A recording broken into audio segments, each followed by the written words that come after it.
Have you ever thought to yourself before going to sleep, tomorrow is the day I'll change, tomorrow is the day I'll get up early in the morning, have a healthy breakfast, go for a morning jog, breathe fresh air, tomorrow is the day I want to change to who I really want to be, the best version of myself. While change doesn't come easy, you have to incorporate certain habits in your life that'll eventually lead to you becoming the best version of yourself. You'll also have to eliminate certain habits that are hindering your path. Well, how long will it take you to form a new habit or get rid of an old one? Most people will tell you it takes exactly 21 days for a person to form a habit or get rid of an old one. I remember once in high school one of my teachers told me it takes exactly 21 days for me to form a new habit, and I thought, this is my chance to become a bedmaker. I thought that for the next 21 days, instead of getting up every day and yelling, "Mom, please don't forget to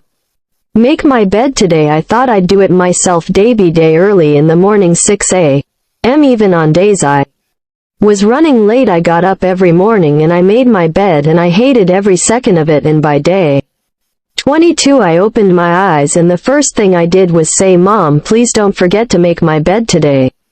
I quit, and of course that was expected, and I thought, okay, maybe I'm just gonna be a little bit worse at life than bedmakers. Whatever, I do not exaggerate if I say that this 21-day theory is the most famous myth in the world of self-development. Let's dive a little into our theory to understand where the number 21 came from and the reasons for its spread in self-developmental books and courses. Dr. Maxwell Maltz was a plastic surgeon in the 1950s when he began noticing a strange pattern among his patients. For example, in a nose job, he saw that the patient took exactly 21 days to get used to start seeing his or her new nose. He also noticed that if a patient had an arm or leg amputated, the patient would acknowledge the feeling of their new limb for exactly 21 days before starting to get used to their new condition. Dr. Maltz published his theory in a book that went very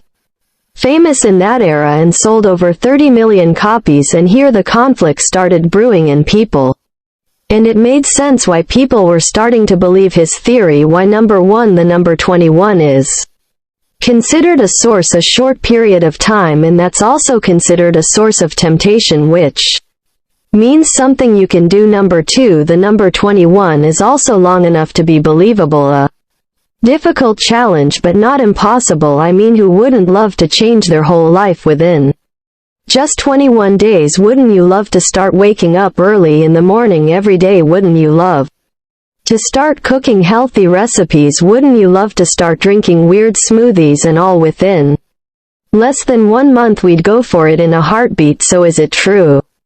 Can we really change our lives within 21 days? I know that sounds very exciting, but there are actually a few factors you'd have to consider to be able to estimate the time it'll take you to form a new habit or get rid of an old toxic one. Number 1 is the complexity of your goal. If I decide to start eating fruit daily, which is considered a simple habit, I'd probably take less time than if I want to acquire a complex athletic skill like a tennis serve. Number 2, behavior. Consistency affects the speed of acquisition. Me repeating a certain behavior for 3 minutes a day is different than my friend repeating the same behavior for 30 minutes a day. So we want to clear things up.